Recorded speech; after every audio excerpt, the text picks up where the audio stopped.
You've survived another scorching day in Imperial Rome's crowded streets, dodged the endless carts and shouting merchants, and finally climbed 5 flights to your tiny room. Now you can rest, or can you? As darkness falls, the real Roman night begins, and it's nothing like you expect. The city's second day is about to start, with sounds that will keep you awake until dawn, and dangers that make daytime seem peaceful. Through one person's complete experience, we'll show you why living in history's greatest city meant never really being able to sleep. But Rome wasn't always this way. To understand how nights became so restless, we need to go back to when they were something entirely different. Before we settle in, if you enjoy these relaxing journeys into the past, like the video and subscribe for more quiet history evenings. Let me know in the comments where you're listening from and what time it is for you. Now, let's get comfortable and ease into tonight's journey. You wake before sunrise in the early Republic, feeling the cool morning air on your skin as you step outside your simple wooden home. The world around you holds a deep quiet that will vanish from Roman life forever in just a few centuries.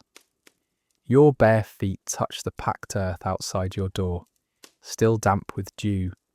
The air carries the fresh scent of wild herbs and the distant sound of a rooster calling from a neighbour's yard. Your day begins with the gentle bleating of goats in their small pen behind your house. You walk over to them, your hands already knowing the rhythm of morning chores. The goats push against your legs, warm and familiar. You pour grain from a clay jar, listening to the soft sounds they make as they eat. Your chickens flutter and cluck as you scatter seeds for them, their feathers catching the first pale light of dawn. The well at the centre of your small settlement draws you next. You lower the wooden bucket, hearing it splash far below. Your arms work the rope, pulling up cool, clear water that will last through the day. Other neighbours move quietly through their own morning tasks. A woman nods to you as she tends her small garden. A man leads his ox toward the fields beyond the village. You move through these early hours with purpose, but without the rushing that will one day consume Roman mornings. Your small plot of land waits for you as the sun climbs higher. You take up your iron-tipped plough, feeling its familiar weight in your hands. The wooden handle has been smoothed by years of work, shaped perfectly to your grip. You guide the plough through rich, dark soil that opens cleanly behind you. The work connects you to something larger than yourself. This simple, agricultural life that supports Rome when it's still just a small city-state among many others. The sun grows warmer as morning turns to midday. Sweat dampens your wool tunic. Your hands grip the plough handle tighter as the ground grows harder. You pause to wipe your forehead, looking across the small field that will feed your family through winter. The satisfaction runs deep. Every furrow matters. Every seed planted strengthens not just your household, but the growing community that depends on farmers like you. The afternoon brings different tasks. You repair a section of stone wall, fitting heavy stones carefully together. Your wife works beside you through many of these hours, tending the vegetable garden and milking the goat in the evening light. Together, you bring the animals into their shelter as shadows grow longer. As the sun begins to set, you feel the deep tiredness that comes from honest work. Every muscle in your body has been used today. Your shoulders ache from the plough. Your hands are sore and dirty, marked with small cuts and calluses that tell the story of your days. But this exhaustion feels good. It is the tiredness of accomplishment, of providing, of work that matters. The evening air grows cool against your skin. You can smell wood smoke rising from cooking fires throughout the village. Someone is roasting grain, and the nutty scent drifts across the settlement. A dog barks once, then settles into quiet. Sheep bleat softly in the distance. These sounds layer together into the peaceful symphony of a countryside evening. You and your wife share a simple meal as darkness deepens. Barley porridge, still warm from the fire. Cheese made from your goat's milk. Herbs you gathered from the hillsides. The food tastes especially good because your body has earned it through the day's work. You eat slowly, feeling the nourishment restore your tired muscles. After the meal, you tend the fire, adding wood to keep coals glowing through the night. The warm light flickers on the wooden walls of your home. Your wife prepares your bed, shaking out the wool blankets and smoothing the straw mattress. The familiar rituals of evening feel comforting, marking the end of another day of purposeful work. Outside, the countryside settles into true quiet. Crickets begin their evening song, a gentle chorus that will last until dawn. An owl calls from the oak trees beyond your field. The night air carries the scent of cooling earth and the last wisps of cooking smoke. Stars appear one by one in the clear sky, brighter than they will ever be again. Once Rome grows large and full of light, you lie down on your simple bed, feeling your tired body sink gratefully into rest. Your muscles relax completely, released from the day's good work. The exhaustion that fills every part of you is clean and honest. The tiredness that comes from using your body as it was meant to be used, from work that feeds your family and builds something lasting. Your breathing deepens as sleep approaches. The sounds of the peaceful countryside drift through your window, the gentle bleating of sheep, the whisper of wind through barley fields, the distant trickle of the stream that waters your land. Your hands, still rough from the day's work, rest easily on the wool blanket. Your mind lets go of the day's tasks, knowing they were completed well. This is the deepest, most peaceful sleep Romans will ever know. Here in the countryside, before the great city calls people from their land, night still means true rest. Your tired body has earned this darkness and quiet. The work of your hands has meaning. The food you ate came from soil you tended. The sleep that takes you now is the reward for a day well spent. But even now, just beyond the hills, something new is growing. Roads are being built, markets are expanding. The small settlement that will become the greatest city in the world is already beginning to change how Romans live and work. This perfect balance between day and night, between work and rest, between effort and peace, will soon give way to something entirely different. The quiet that surrounds you now will be replaced by sounds you cannot yet imagine. By the time of Imperial Rome, around 100 AD, those sounds had become a reality for nearly 1 million people crowded into the world's greatest city.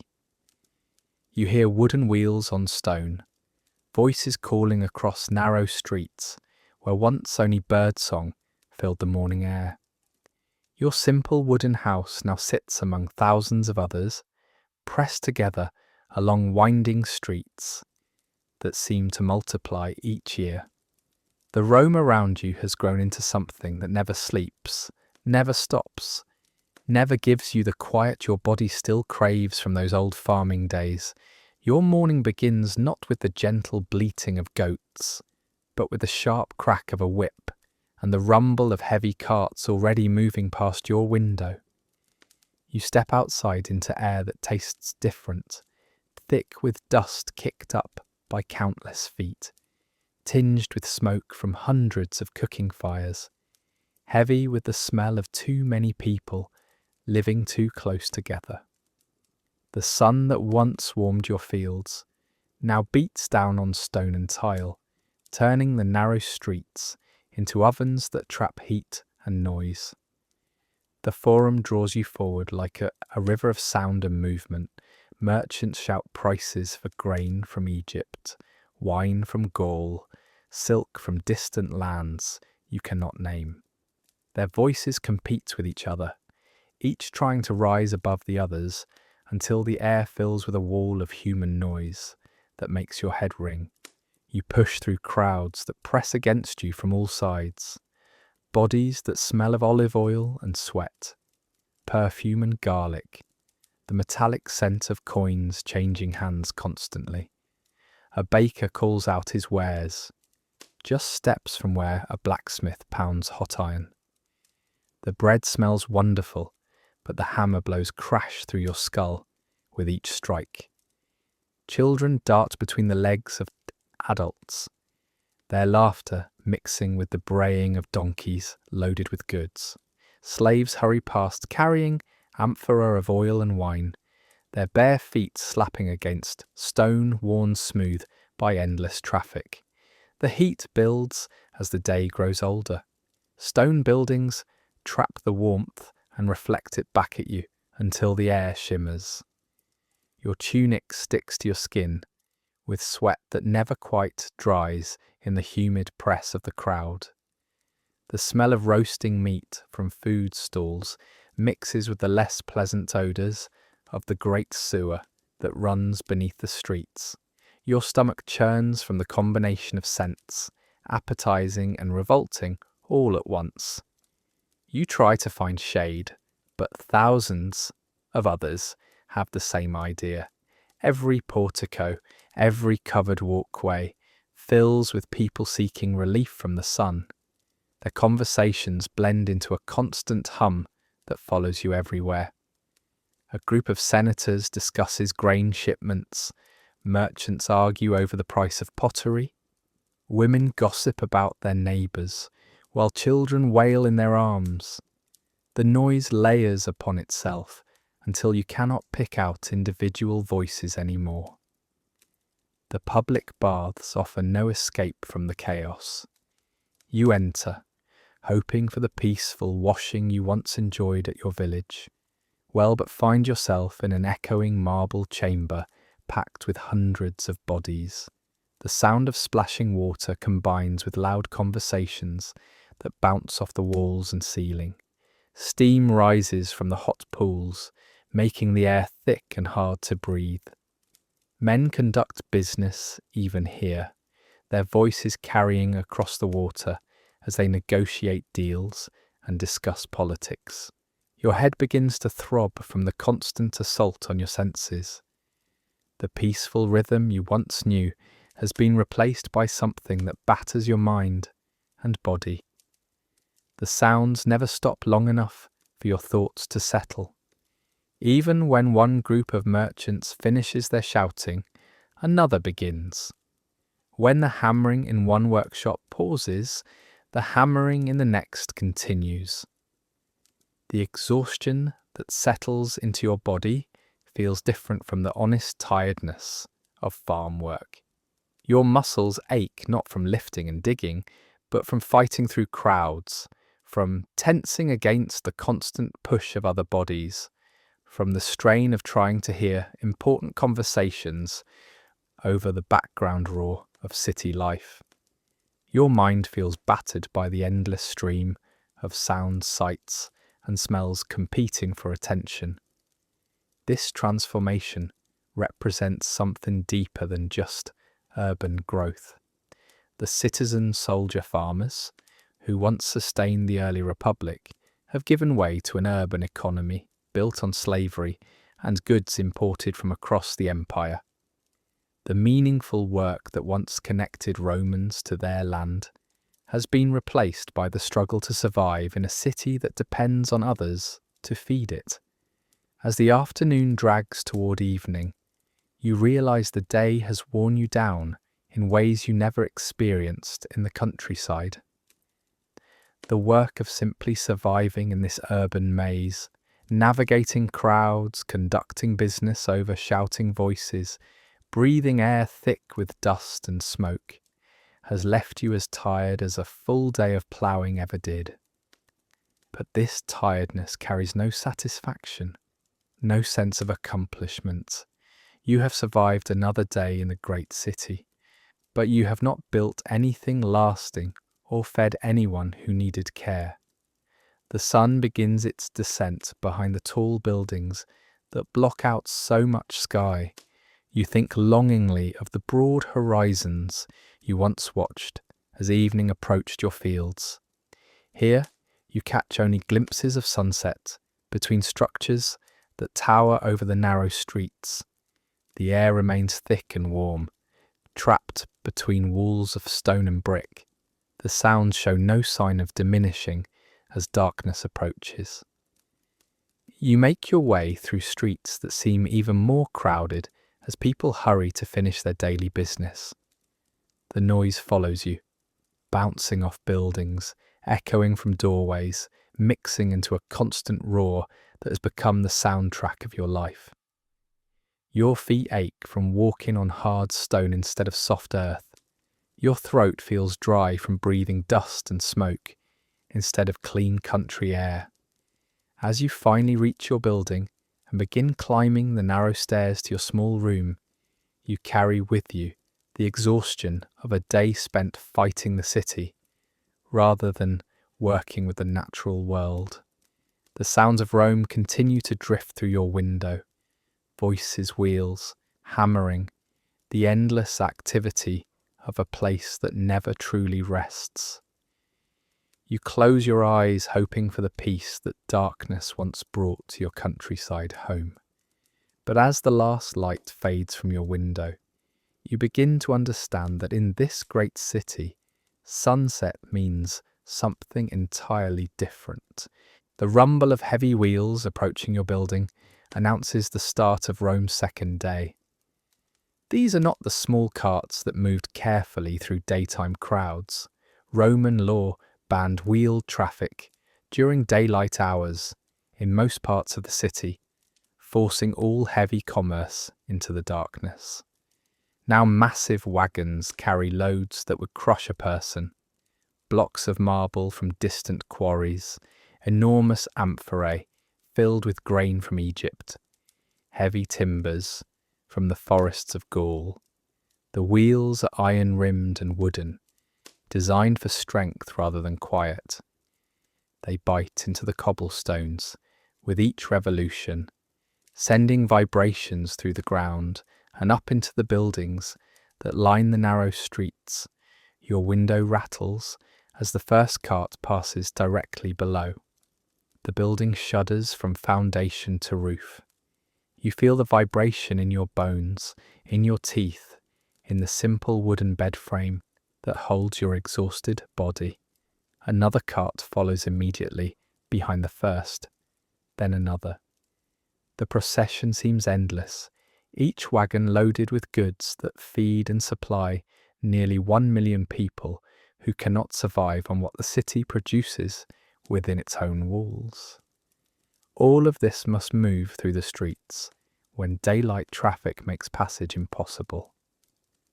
The drivers shout to each other over the thunderous noise of their wheels.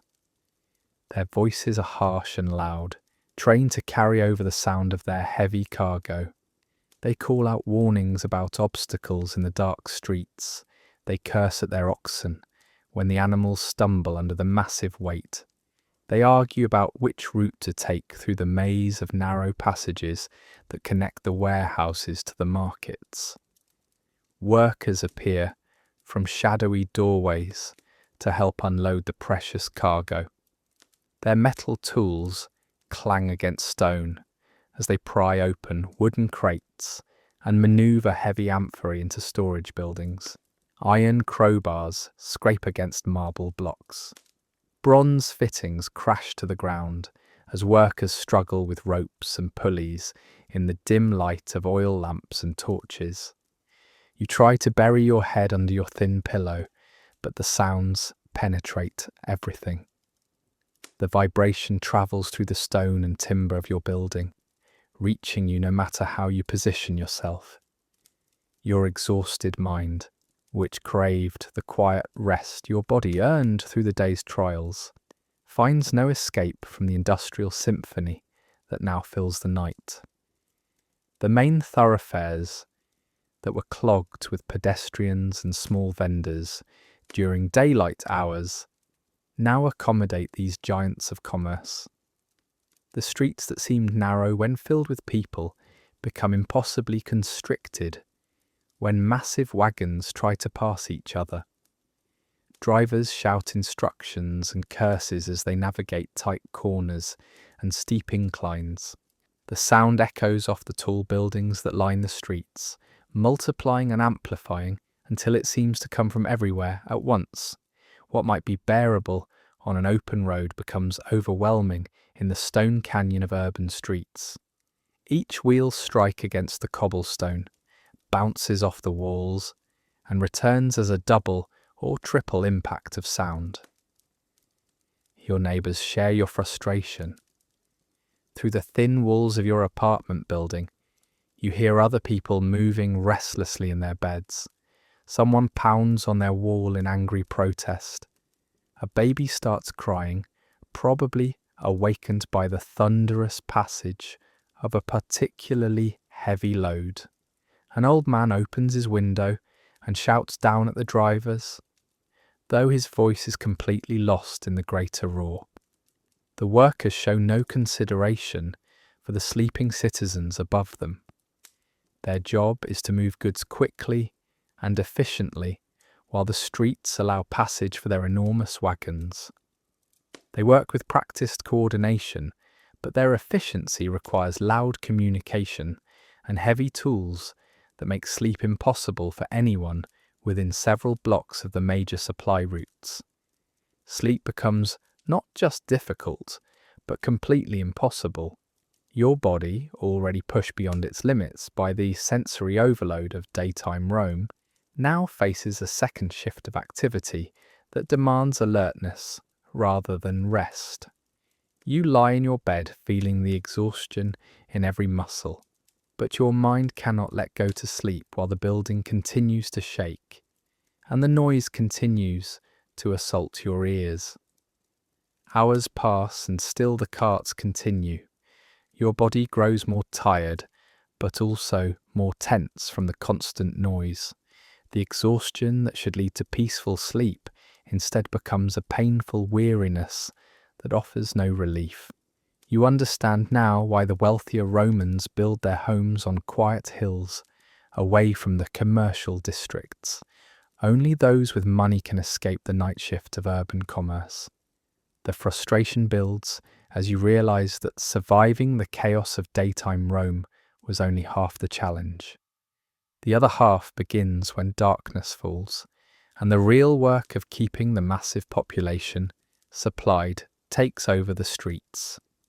Your tired mind, which carried the stress and noise of the day, now faces hours more of sensory assault when it most needs quiet.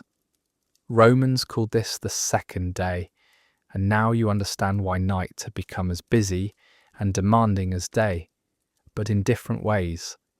Instead of crowds and merchants and the heat of the sun, darkness brought the thunder of heavy commerce and the impossible task of sleeping while the city's supply chain rolled endlessly past your window. The thunderous parade of wagons finally begins to fade as the deepest part of the night approaches. Your exhausted body starts to hope for a few hours of rest before dawn brings the daytime chaos back to the streets. But as you shift in your bed, trying to find a position that might finally allow sleep, a different scent drifts through your window, one that makes your heart race with a terror far worse than any noise. Smoke drifts through your window, carrying with it the terror that haunts every Roman night. The scent is faint at first, just a whisper of something burning that might be nothing more than a neighbour's cooking fire. But in Rome's towering apartment buildings, that innocent smell carries the weight of your deepest fear. You sit up in bed, your tired body suddenly alert, listening for sounds that might tell you whether the smoke means danger or safety. The wooden buildings that house Rome's poor rise 5, 6, even 7 stories into the night sky. Over 70 feet of poorly constructed timber packed so tightly together that you can reach across the narrow street and touch the building opposite yours. These insulae stretch upward like wooden towers, each floor divided into smaller and smaller rooms as they climb higher. The wealthy live on the ground floors with thick stone walls and easy escape routes. You live near the top, where the walls are thin wood and plaster, where cooking fires burn dangerously close to dry timber, where escape means a long journey, down narrow stairs through smoke and flame. Your building creaks and settles around you as thousands of people sleep in spaces barely larger than closets. Cooking fires burn on every floor, their flames dancing close to wooden beams that have grown dry and brittle over years of heat, and cold oil lamps flicker in tiny rooms where families crowd together, their flames just one stumble away from disaster.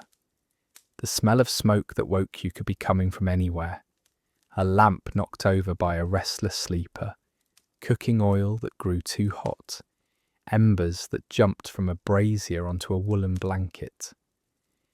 You move to your small window and peer down into the narrow street below. The distance to the ground looks enormous in the darkness. Other windows show the faint glow of oil lamps, where people like you are also checking for signs of danger. The fear moves through the building like a living thing, pass from person to person, through thin walls and shared anxiety. Someone coughs in the room next to yours. A baby cries 2 floors below. Everyone knows that fire travels fast through these wooden towers. The insulae become death traps when flames start climbing. The narrow stairways that seemed manageable during the day turn into bottlenecks where panic spreads faster than fire itself. People 7 stories up have only one way down, and if smoke fills that passage, there is nowhere else to go. You have heard the screams echoing through narrow streets when flames take hold of a building. The sound stays with you long after the fire burns itself out. Fire needs only minutes to turn a familiar neighbourhood into a hellscape. The orange glow starts small, perhaps just a flicker visible through one window, but wooden buildings burn with hungry speed, and flames leap from room to room, floor to floor, building to building across the narrow gaps that separate one insula from the next. The night sky lights up with a glow that can be seen from miles away, and the smell of burning wood and worse things fills the air. You remember a fire from just 2 months ago, only 6 streets from where you now lie, listening for sounds of danger. The flame started on the 3rd floor of a building, much like yours. By the time people on the upper floors realised what was happening, smoke had filled the stairway, and escape was impossible. The screams that rose from those trapped rooms still echo in your mind when you try to sleep. Some jumped from windows rather than burn, their bodies hitting the cobblestones with sounds that no one who heard them could ever forget. Every Roman goes to bed knowing they might wake to flames or never wake at all. This fear lives in your chest, a constant weight that makes deep sleep almost impossible. Even when exhaustion finally takes you, part of your mind stays alert for the smell of smoke, the sound of crackling wood, the shouts that mean fire has found another victim. The terror becomes part of the night itself, as much a feature of Roman darkness as the thunder of supply carts and the constant noise of urban life. Sleep becomes not a peaceful escape from the day's troubles, but another form of vigilance. You sleep lightly, ready to wake at the first sign of danger. Your dreams are often filled with flames and smoke, with narrow stairways that lead nowhere, with the desperate search for safety that might not exist. Tonight, the smoke smell fades as you watch from your window. Perhaps it was only someone's evening fire burning down to coals, but the fear remains, settled into your bones like the ache from the day's work. You know that fire stalks these wooden towers every night, looking for the right combination of dry wood, careless flame, and wind to carry destruction from building to building. Other people in your insula are also listening, also watching, also carrying the weight of this constant threat. The woman who lives below you lost her brother in a fire last winter. The old man across the hall keeps a rope tied to his bed frame, though everyone knows it would never reach the ground from the 7th floor. These small preparations offer more comfort than real safety, but they help people feel they have some control over their fate. Fire has transformed Roman nights from rest time into vigilance time. The darkness that should bring peace instead brings the heightened awareness that comes with living in constant danger. Your body may be exhausted from the day's struggles with crowds and noise and heat, but your mind cannot fully let go while wooden buildings packed with people and flame create the perfect conditions for disaster. As you finally settle back into bed, the smoke smell completely gone now.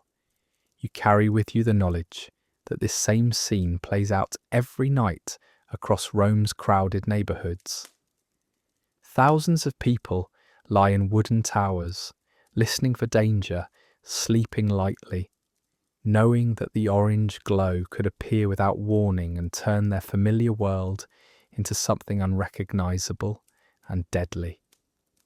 The exhaustion in your body grows heavier, but rest remains as elusive as safety itself. Your neighbours argue through paper-thin walls about money they don't have and space they can't afford.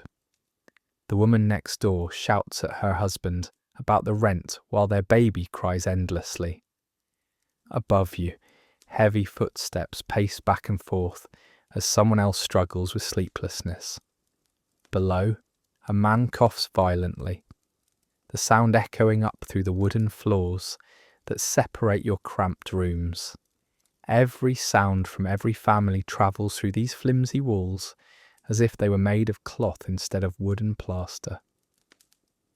Your single room barely fits the straw mattress you share with your wife and 2 small children. The walls around you are so thin you can hear your neighbours breathing.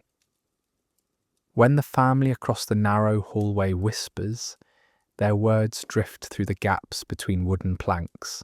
When someone 3 rooms down drops a clay pot, the crash startles you, as if it happened in your own space. Privacy is a luxury that only the wealthy can afford, and you live surrounded by the constant noise of too many people packed into too little space. The insular tower around you, like wooden mountains, each floor carved into smaller and smaller rooms as they climb higher toward the sky. Most of Rome's population lives in these apartment blocks, making your experience of sleepless nights and overcrowded conditions typical rather than unusual.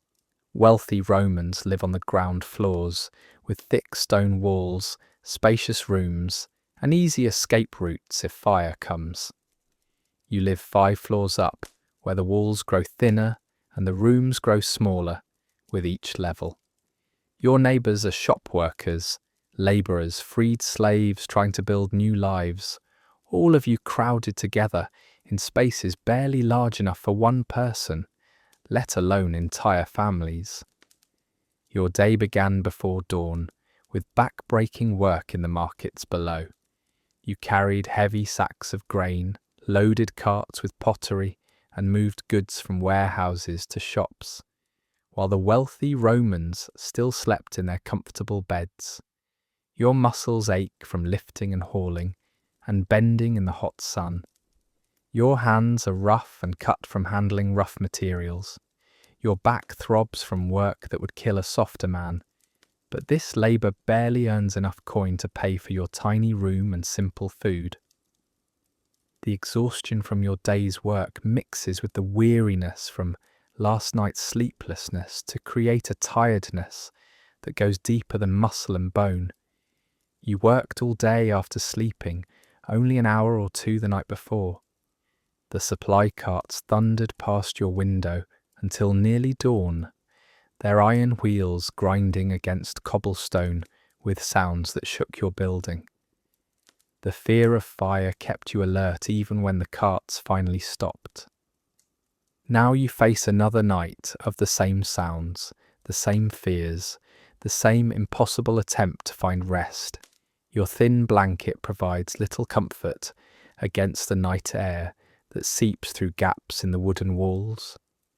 The mattress beneath you is mostly straw with a few rags sewn together to hold it in place. You can feel every piece of straw poking through the cloth, and the wooden floor beneath offers no softness. The wealthy Romans sleep on thick mattresses filled with soft wool, covered by fine blankets that keep out both cold and noise. Your bed is barely more comfortable than sleeping on the ground. The sounds of urban poverty surround you through the night.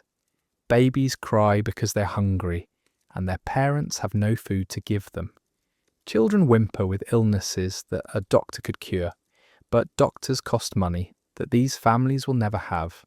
Adults argue about debts and work, and the constant struggle to survive in a city that seems designed to crush the poor. The noise never stops, because the problems never stop, and there is nowhere to go for quiet. The contrast with wealthy Romans grows sharper in the darkness. While you lie listening to arguments and crying babies and the threat of fire, rich families rest in spacious domus houses or villas built on quiet hills like the Palatine, far from the commercial districts. Their thick stone walls keep out the noise of carts and crowds. Their spacious rooms provide privacy for rest and thought. Their comfortable beds and fine blankets create conditions where sleep comes naturally and deeply. They wake refreshed while you wake exhausted, having barely slept at all.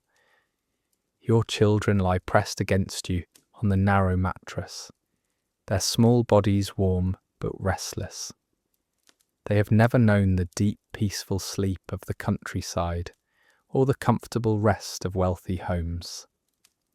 They were born into this world of constant noise and crowding, and they accept sleeplessness as normal. But you remember quieter nights from your childhood in smaller towns, and the loss of that peace weighs on you like a physical burden. The woman who lives below you works in the public baths, scrubbing floors and hauling water for 16 hours each day.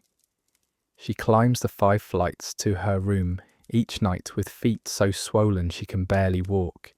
But when she finally reaches her bed, the noise from the street and the neighbouring rooms prevents the rest her body desperately needs. She lies awake, listening to the same sounds you hear, carrying the same fears you carry, facing another day of exhausting work on another night of too little sleep. Sleep deprivation becomes a condition that defines the urban poor of Rome. You and thousands like you live in a state of constant tiredness that affects every aspect of your lives. You work more slowly because you're always tired. You get sick more often because your body never fully recovers from each day's stress. You age faster because rest never comes to restore your strength. For most Romans, a good night's sleep is as rare and precious as gold, something you dream about but rarely experience. The cycle repeats night after night, Year after year, days of back-breaking work followed by nights of impossible sleep, exhaustion building upon exhaustion until it becomes a permanent condition rather than a temporary state. Your tired mind carries the accumulated weight of hundreds of sleepless nights, thousands of hours when rest was needed but never found. But even this urban nightmare of sleepless nights and endless noise would not last forever. The great city that seemed too large and loud ever to change was already beginning to transform in ways that would bring a different kind of restless darkness. By the late 300s AD, you walk through streets that once bustled with life, now eerily quiet and half empty. The narrow pathways between buildings feel wider somehow, not because they have grown, but because so many people have simply disappeared. Your footsteps echo against stone walls in a way they never did during the crowded chaos of Imperial Rome. The sound bounces back at you, hollow and strange, as if the city itself has become too large for the people who remain. Empty shops line the streets where merchants once shouted their wares from dawn until dusk. Their wooden shutters hang crooked on broken hinges, creaking softly in the evening breeze. You pass doorways that once led to busy workshops filled with the sounds of hammers and voices. Now they open onto darkness and silence. The smell of abandonment drifts from these vacant spaces, not the sharp scent of recent departure, but the musty odour of places where no one has lived or worked for months or years. The complex supply systems that once sustained Rome's massive population have begun to break down as the Western Empire contracts. Ships arrive less frequently at the harbour, carrying smaller loads from provinces that seem less eager or able to trade with Rome. The endless stream of goods from distant lands has slowed to a trickle. You spend your days in markets that feel too large for the few customers who still come to buy. The vast spaces that once overflowed with people and merchandise now echo with the conversations of the handful who remain. Many of your neighbours have joined the migration, away from cities back to the countryside, as the imperial economy falters. They speak of finding work on farms, of returning to the simpler life their grandparents knew before Rome grew so large and demanding. The insulae that once housed hundreds of families now shelter only dozens. You climb stairs past empty apartments, their doors sealed or simply left open to reveal bare rooms where entire families once struggled to sleep despite the noise and crowding. The forum that once rang with the voices of thousands now holds only scattered groups of people who speak in hushed tones. Their conversations carry differently in the emptier space. You can hear individual words and phrases that would have been lost in the old crowds. They talk about friends who have moved away, about businesses that have closed, about the uncertain future that seems to grow more uncertain with each passing season. The worry in their voices mixes with the hollow acoustics of the half-empty square. Evening brings a different kind of quiet than Rome has ever known. Not the peaceful silence of the countryside, where night's sounds belong to the natural world, and not the forced quiet of wealthy neighbourhoods, where thick walls keep out unwanted noise. This is the heavy silence of loss, the quiet that comes when something important has gone missing. The air itself feels different, less dense somehow, as if the breath of all those departed people once gave the city a weight it no longer carries. The supply carts that once thundered through the night have grown fewer and quieter. When they do pass below your window, Their wheels seem to echo longer in streets where fewer people live to absorb the sound. The drivers call less frequently to each other, and their voices carry a different tone, not the confident shouts of men who knew their goods were desperately needed, but the uncertain calls of people who wonder if their cargo will find buyers in this shrinking market.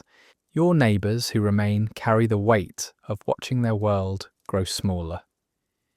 The old woman who lives across the hall remembers when every room in the building was full, when children played in the narrow corridors, when the sounds of daily life created a constant hum of human activity. Now she moves through spaces that feel too large and too quiet for the few people who still call them home. Her footsteps sound lonely in the empty hallways. The psychological burden of living in a civilization that is visibly fading affects how you experience each day and night. You wake each morning wondering which shops will still be open, which neighbours will still be there when you return home.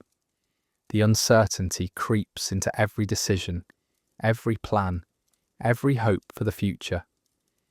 Nothing feels permanent anymore. The great city that once seemed eternal now feels fragile, as if it might disappear entirely if too many more people decide to leave. Sleep comes differently in this quieter Rome. Your tired body still craves rest after the day's work, but your mind struggles with the strange new silence that surrounds you. The absence of familiar sounds creates its own form of restlessness.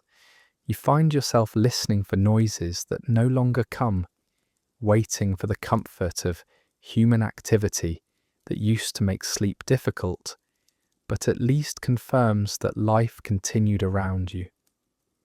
The darkness feels heavier when it settles over half-empty streets, not the comfortable darkness of the countryside, where night brings natural peace, but the oppressive darkness of a place that has lost much of its purpose and energy. You lie in bed listening to the wind move through abandoned buildings, creating sounds that seem almost like voices but carry no human warmth or meaning. Anxiety fills the spaces where chaos once ruled. The worry about Rome's future becomes as constant as the old fears of fire and sleeplessness. But this new fear has no clear solution. You cannot escape it by moving to a safer building or finding quieter streets. The uncertainty follows you everywhere because it lives in the very air of the contracting city, in the empty buildings and closed shops and missing faces of friends who have gone away. Sometimes the absence of noise feels more unsettling than the overwhelming chaos ever did. At least a crowded, noisy Rome felt alive and vital, even if it was exhausting and dangerous. This quieter version feels like a city holding its breath, waiting for something that might never come, slowly fading into a shadow of what it once was. You close your eyes against the weight of this uncertain silence, your mind searching for something to anchor itself to in the darkness.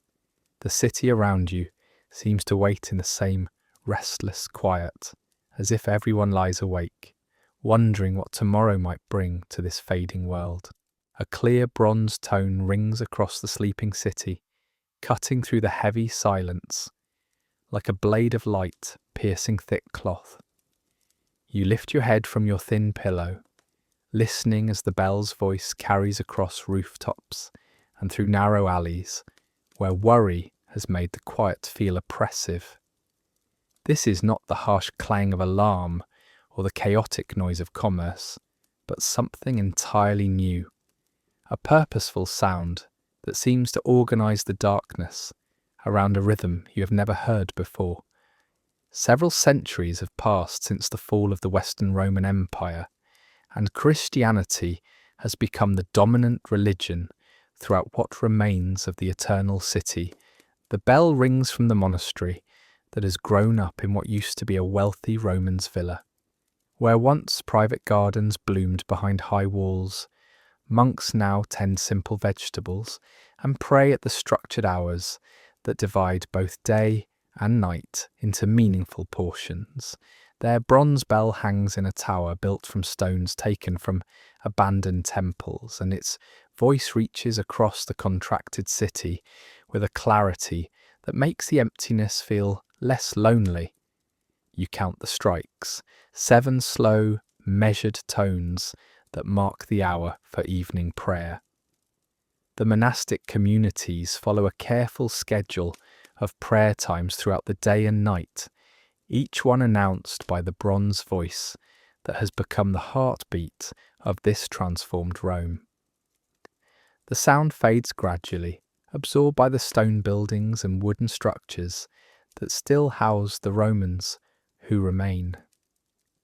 But even as the last echo disappears, you feel something different in the air around you. The silence that returns is no longer the heavy quiet of abandonment and worry. It has been transformed into something that feels more like waiting, patient, expectant, peaceful. The contrast between this purposeful sound and the chaotic noise that once filled Roman nights could not be sharper. Gone are the thunderous supply carts that shook buildings with their iron wheels. Gone are the shouting drivers and clanging tools of nighttime commerce. Gone too is the oppressive quiet that came when the great city began to shrink, leaving behind only the whispered conversations of people uncertain about their future. In place of all these sounds, the bell creates something entirely new, a rhythm that gives structure to the darkness. Hours pass and the bell rings again, this time only 3 tones, marking another prayer time that organises the night according to spiritual rather than commercial needs. You lie in your bed, listening to the clear, bronze voice that seems to speak directly to something deep inside you.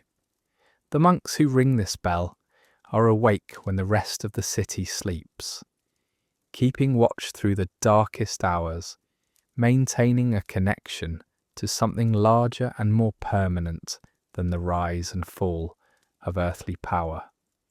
These regular chimes begin to replace the old fears that made Roman nights so difficult to endure.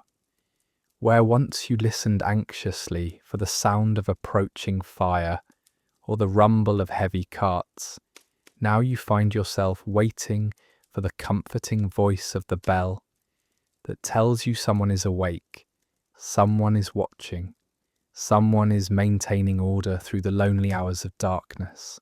The bronze tones become as reliable as sunrise, marking time with sounds that carry hope rather than threat.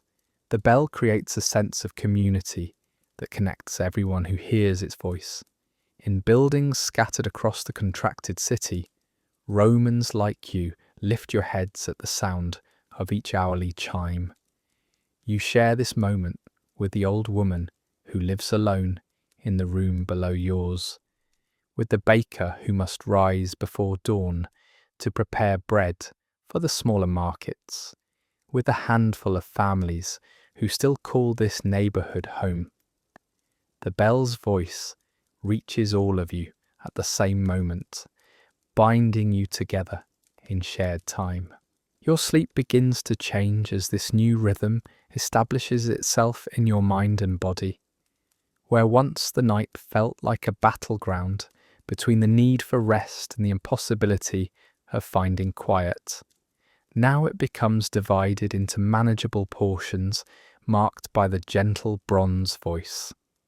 You sleep for a few hours, wake to the bell's midnight call, then drift back into slumber, knowing that another chime will mark the passing of time until dawn arrives with its own bell announcing morning prayers.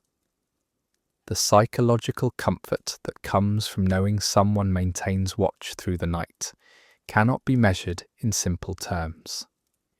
The monks in their stone monastery represents something that neither fire nor economic collapse nor political uncertainty can destroy. Their prayers continue regardless of whether Rome thrives or struggles. Their bells ring whether the city is crowded or empty. This constancy provides an anchor in a world that has seen too much change too quickly. The bell transforms night from a time of vigilance against danger into something approaching spiritual peace. The bronze tones seem to absorb and transform all the anxiety that has built up during the day's uncertainties. When you hear the evening chimes, your body begins to relax in ways it could not when night brought only the threat of fire or the thunder of commerce. The sound creates a bubble of sacred time, where rest becomes possible again. Even the empty buildings that once made the city feel haunted now seem less threatening when the bell's voice fills the spaces between them. The vacant shops and abandoned apartments no longer represent only loss and decline. They become part of a larger quiet that allows the bronze tones to carry further and reach more people with their message of continuity and hope. The emptiness that once felt oppressive now creates the perfect acoustic space for this new form of urban music. Children who have known only the anxiety of Rome's decline begin to sleep more peacefully when the bells mark their nights with regular rhythm. Their parents no longer lie awake listening for dangers that might approach through the darkness. Instead, they rest between the bronze chimes that divide the night into prayer-sized portions, each one marked by the knowledge that someone keeps watch while they sleep. The bells turn night from a time of fear into a time of spiritual peace that Rome has not known since the simple days of the countryside republic. The bronze voices speak of permanence in a world that has seen too much change, of order in a place touched by chaos, of hope in a city that had begun to doubt its own future. They create the first truly restful nights Romans have experienced since the great urban experiment began centuries ago.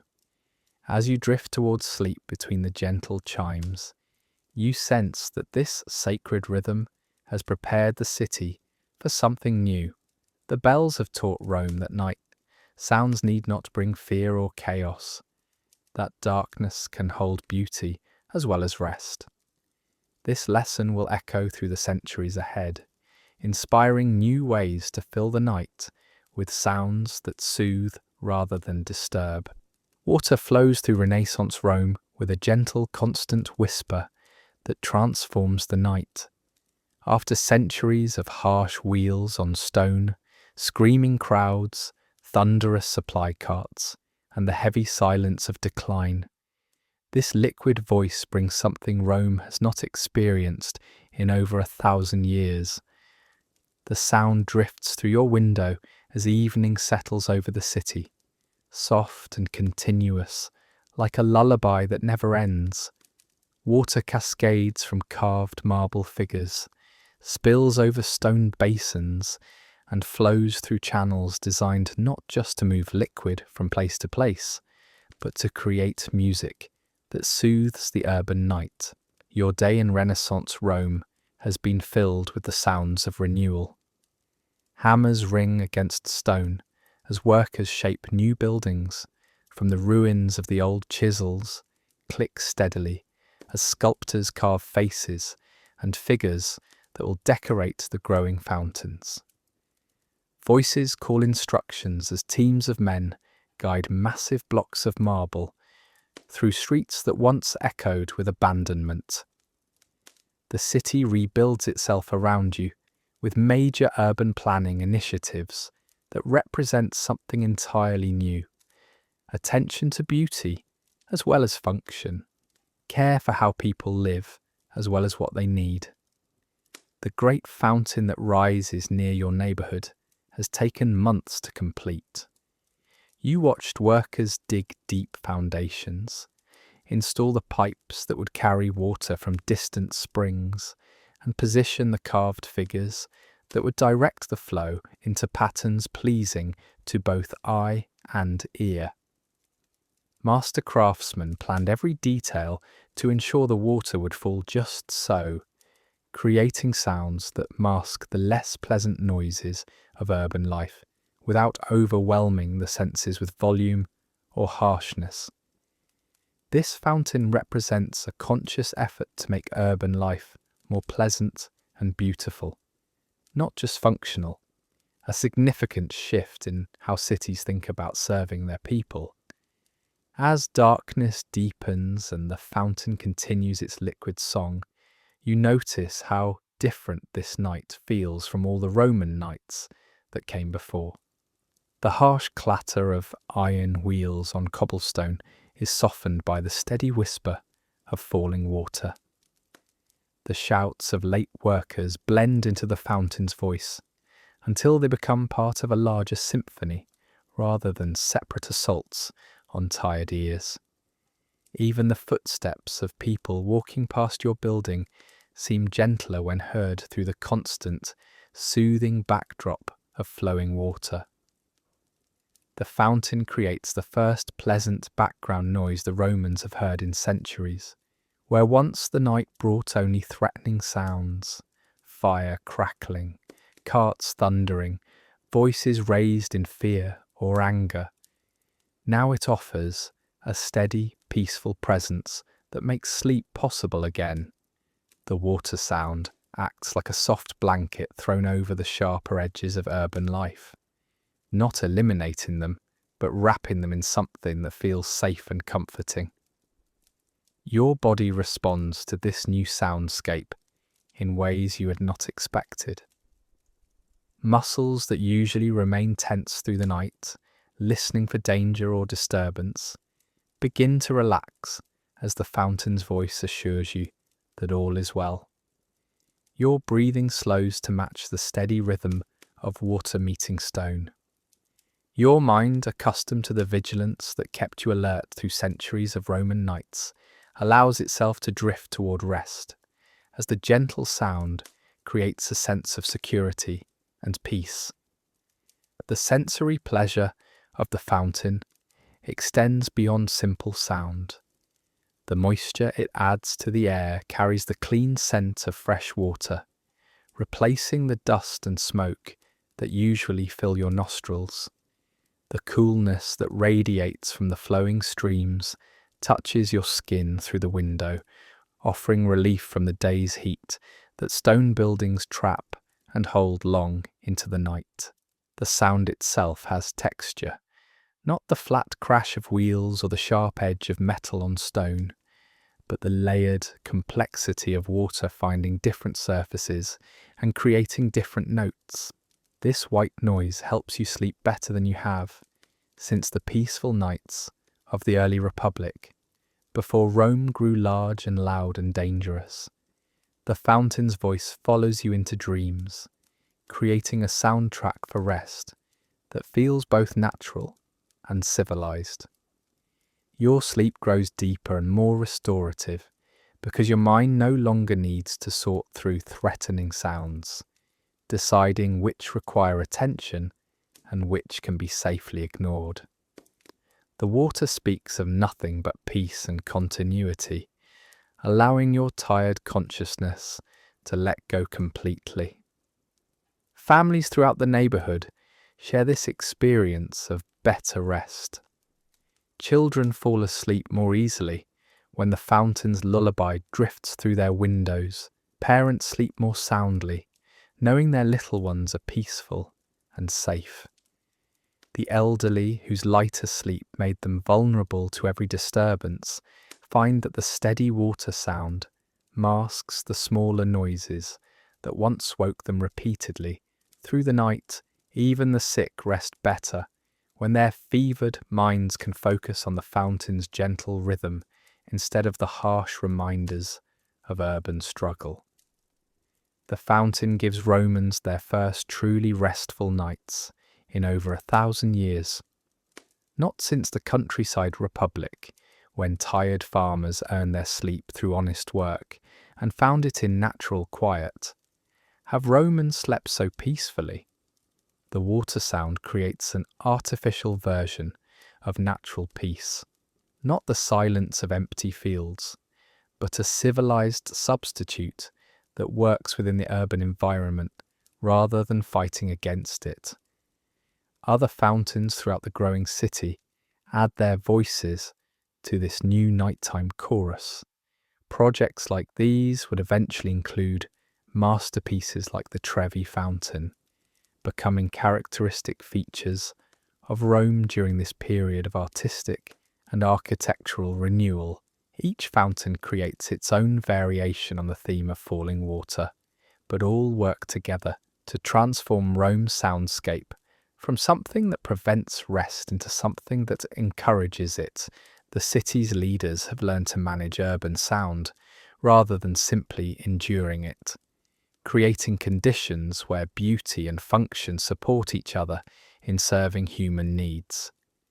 As you settle deeper into sleep, lulled by the fountain's endless song, you carry with you the satisfaction of living in a place that cares about how its people rest, as well as how they work. The water will flow all night, creating the same peaceful sounds for anyone who needs them, offering the gift of restorative sleep to a city that had almost forgotten what true rest could feel like. Yet even as these fountains mark a new chapter in Rome's long story, the eternal city continues to change. New sounds will soon join the water's gentle voice, bringing their own rhythms to the ancient streets. The distinctive puttering hum of Vesper engines fades as evening settles over Rome in the 1950s.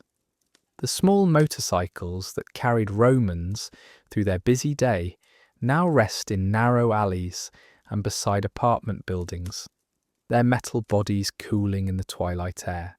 This sound, that familiar two-stroke buzz, becomes part of the evening quiet, replaced by the softer sounds of a city winding down from another day of post-war reconstruction and renewal. Your day in this rebuilding of Rome began with the electric hum that now fills the background of modern life. Street lights flickered on, with the flip of switches instead of the careful lighting of oil lamps. Electric trams carried you through streets where once only feet and hooves travelled. The radio in your small apartment brought voices and music from across the world, sounds that would have seemed like magic to the Romans who came before you. But beneath all these new sounds, the rhythm of your day followed patterns that would feel familiar to Romans from any era. You worked with your hands, just as Romans always have. Perhaps you shaped clay in a pottery workshop, your fingers learning the same motions that Roman potters mastered 2,000 years ago. Perhaps you built furniture from wood, your tools creating shavings that curled and fell just as they did for Roman craftsmen who made chairs and tables for their families. Perhaps you cooked in a small restaurant, stirring pots over flames that heated food in ways Romans would recognize, even as the stoves themselves would seem foreign and wonderful. The exhaustion that settled into your muscles as the day progressed carries the same honest weight that tired Romans throughout history. Your back aches from bending over your work. Your hands are rough from handling tools and materials.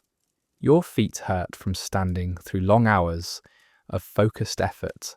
The tiredness in your body tells the story of a day spent in meaningful work, just as it did for the farmer in the early Republic, who ploughed his small field, just as it did for the poor labourer in Imperial Rome, who hauled grain through crowded markets. This period represents Rome adapting ancient urban patterns to modern technology and transportation, maintaining continuity with the past while embracing change. Electric lights now illuminate the streets, where once only moonlight and occasional torches guided through the darkness. But the lights create their own gentle hum, a steady electrical whisper that joins the fountain sounds and the distant rumble of automobiles to form Rome's newest nighttime chorus. The harsh chaos of supply carts has been replaced by the softer sounds of delivery trucks that move goods through wider streets. With rubber tires instead of iron wheels, your small apartment has running water that flows when you turn a handle, electricity that brings light at the touch of a switch, and heat that comes from radiators instead of wood fires. These modern conveniences would astound Romans from earlier eras, but they serve the same human needs that Romans always carried into their nights. You wash your face and hands before sleep, just as Romans did with water from wells and basins. You check that your door is secure, just as Romans barred their entrances against the dangers of darkness. You prepare your bed for rest, just as tired Romans have done for 27 centuries. The sounds outside your window tell the story of a city that has learned to manage the noise that once made sleep impossible. Automobiles move on paved roads that absorb sound better than ancient cobblestones. Buildings are constructed with materials that block noise rather than amplifying it. The fountain tradition continues, with water features throughout the city providing the same soothing white noise that helped Renaissance Romans sleep peacefully for the first time in centuries. You settle into bed with the same gratitude that Romans in 500 BC felt after a day of honest work in their fields. The technology around you has changed completely, but the human experience of earning rest through effort remains constant.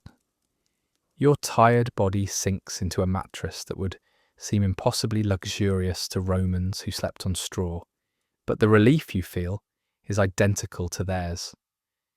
The satisfaction of having completed another day of meaningful work, the pleasure of muscles finally relaxing, the quiet anticipation of restorative sleep.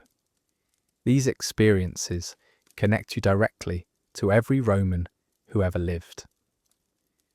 The electric hum of your refrigerator joins the distant sound of a fountain and the occasional whisper of automobile tires on pavement to create a gentle soundscape that encourages rest.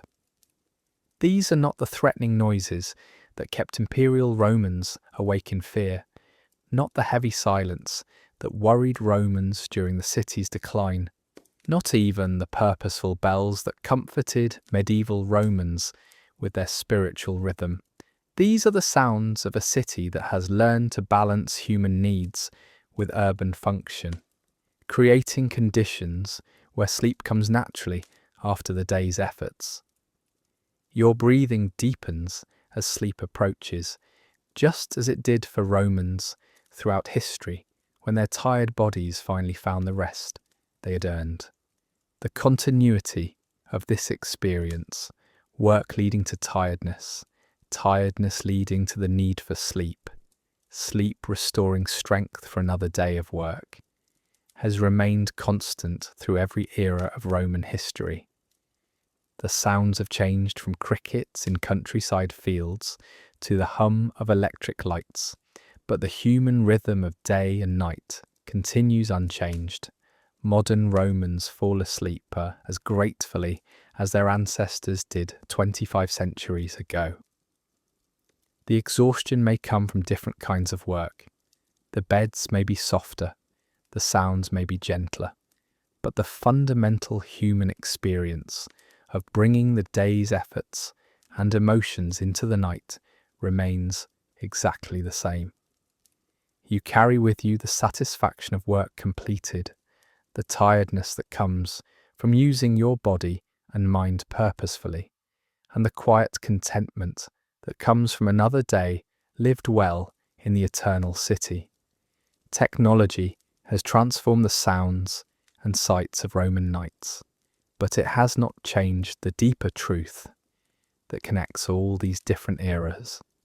Through every transformation, through every rise and fall, through every new sound that has joined the chorus of Roman darkness, one constant thread has woven its way through 27 centuries of nights in the eternal city.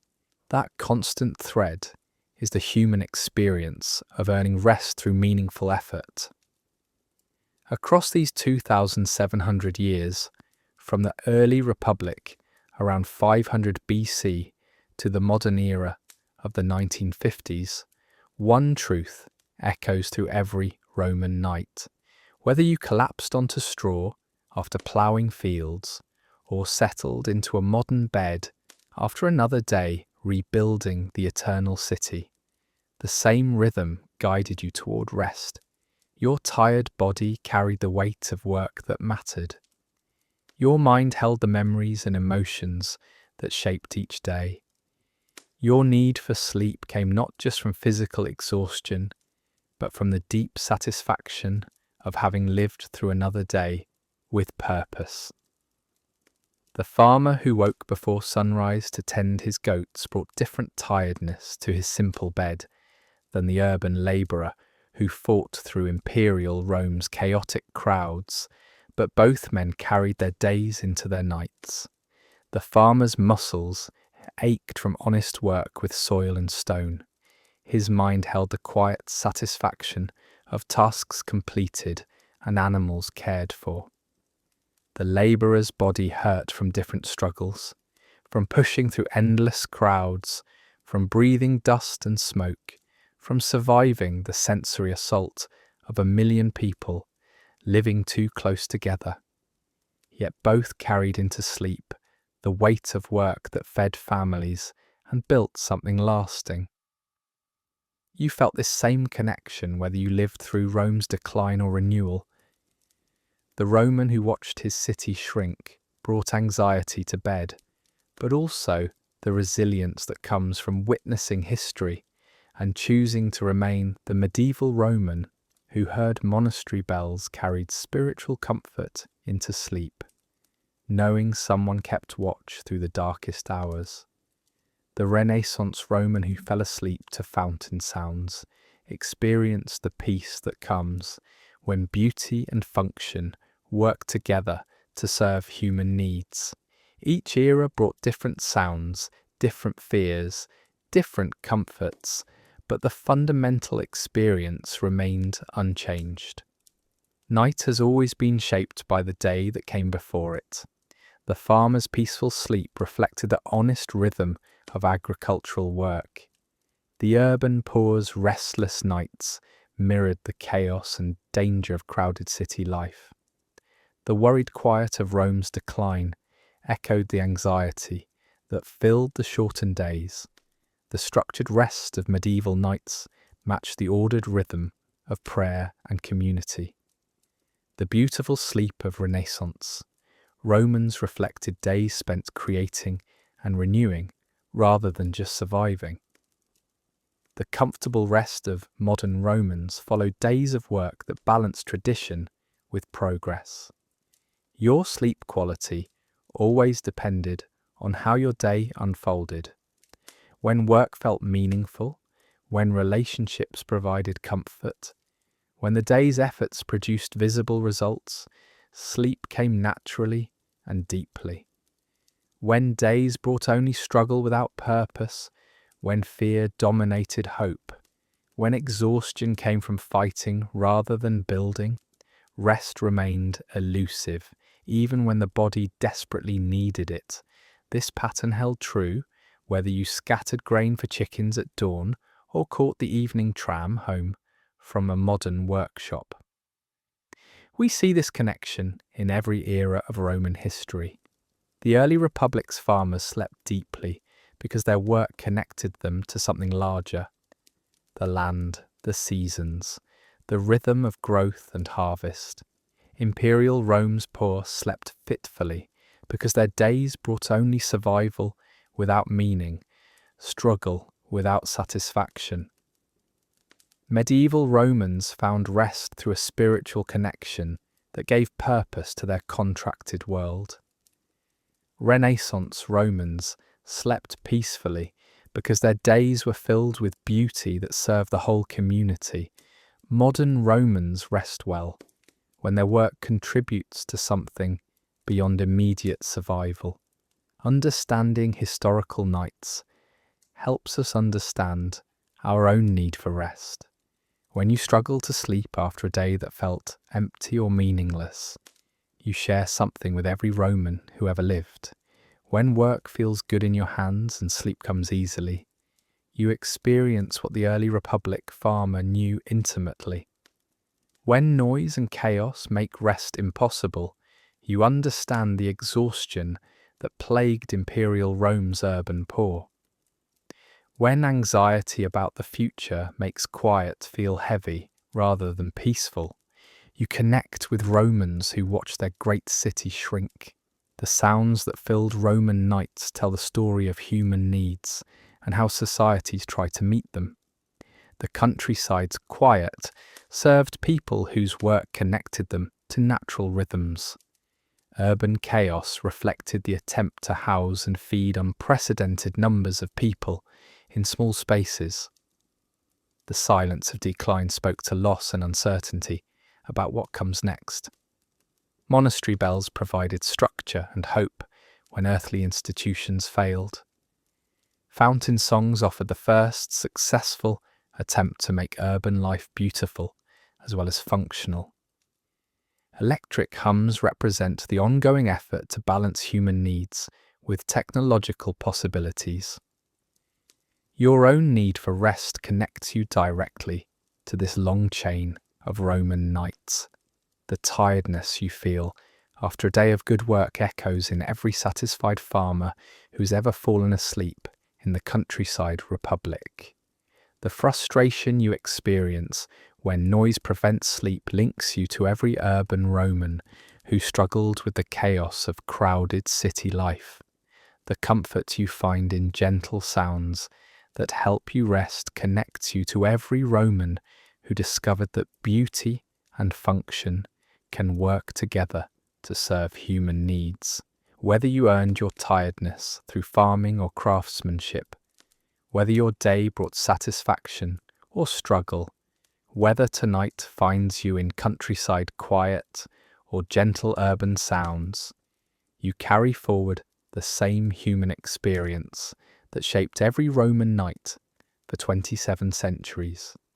The need for meaningful work, the desire for healing rest, the hope that tomorrow will bring another day worth living.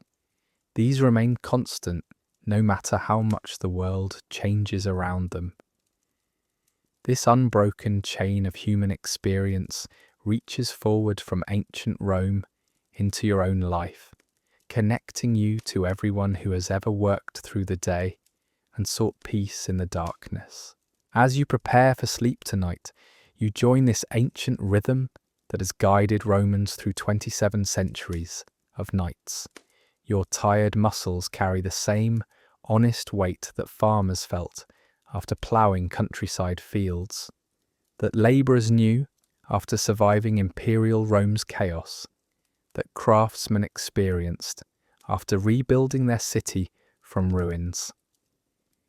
Your need for quiet echoes through every Roman night, from peaceful countryside silence to the gentle whisper of Renaissance fountains to the soft, electrical hum of modern streets. Whether your day brought ancient challenges or contemporary work, the gift remains unchanged. Peaceful rest earned through effort that matters. Sleep well, knowing you share this timeless rhythm with every Roman who ever closed their eyes after a day of meaningful work. Thank you for drifting through the night with me. If you found comfort here, tap subscribe and like the video. It helps others find a warm place to rest too.